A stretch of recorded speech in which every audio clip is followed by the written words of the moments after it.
In this video, I'm going to be showing you a technique of proving identities called committee forming arguments.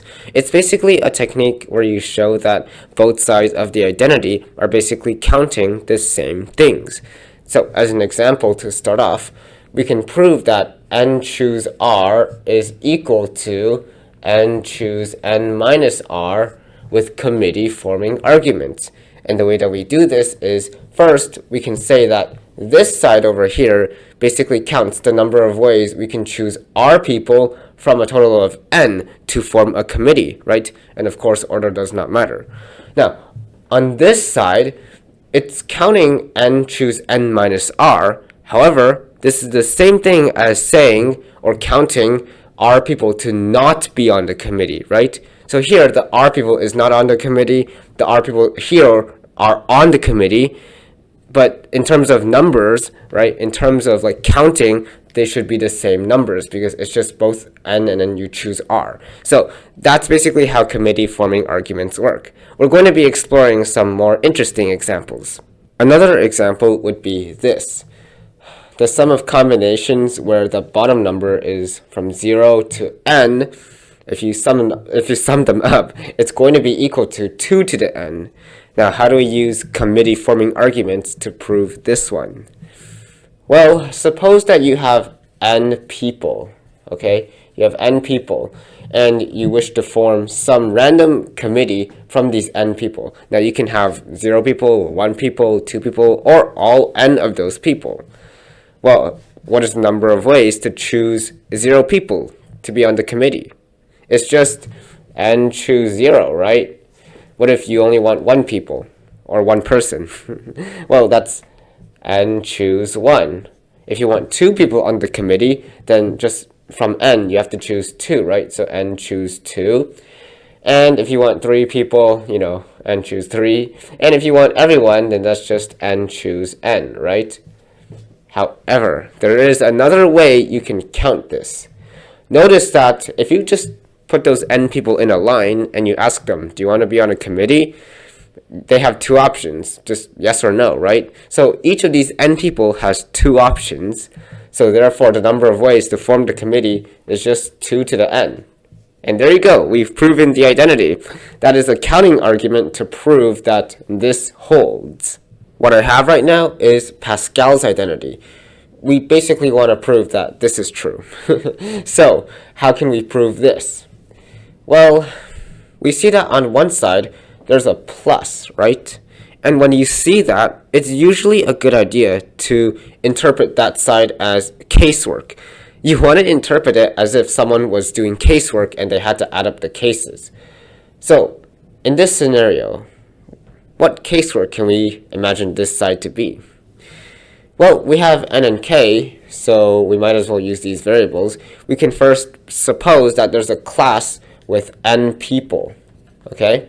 There's a class with n people, and among the n people, there's 1 teacher.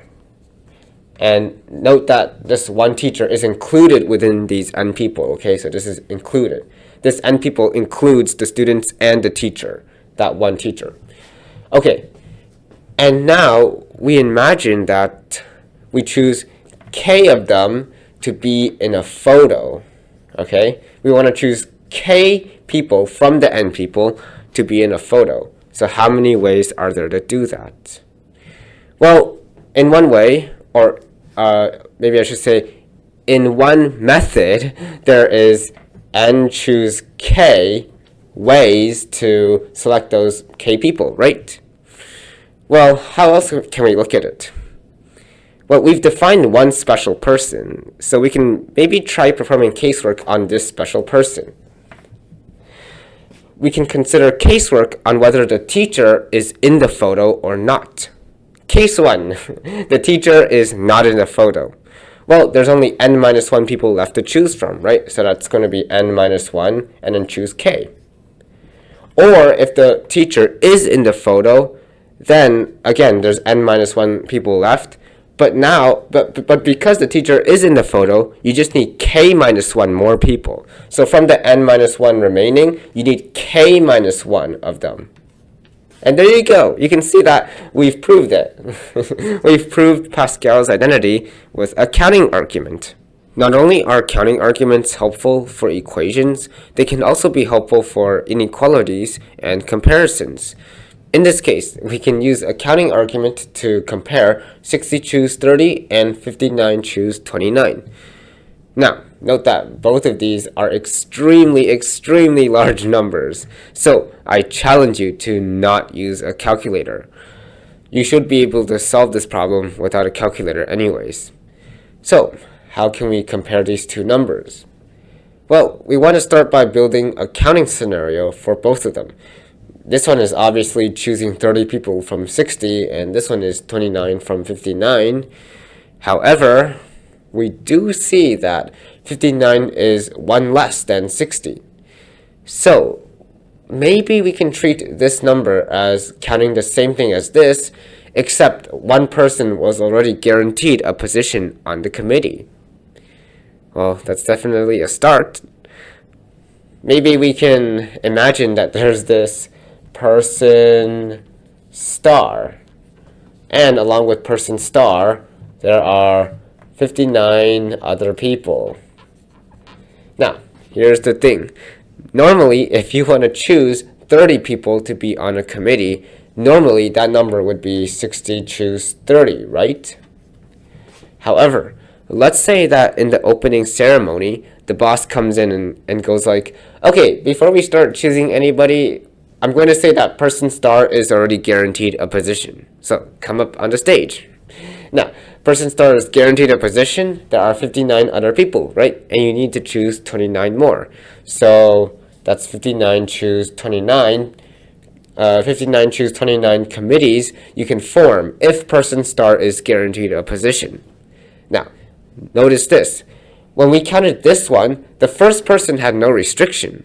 However, for this one, it had to be person star, whereas this one could include person star or not.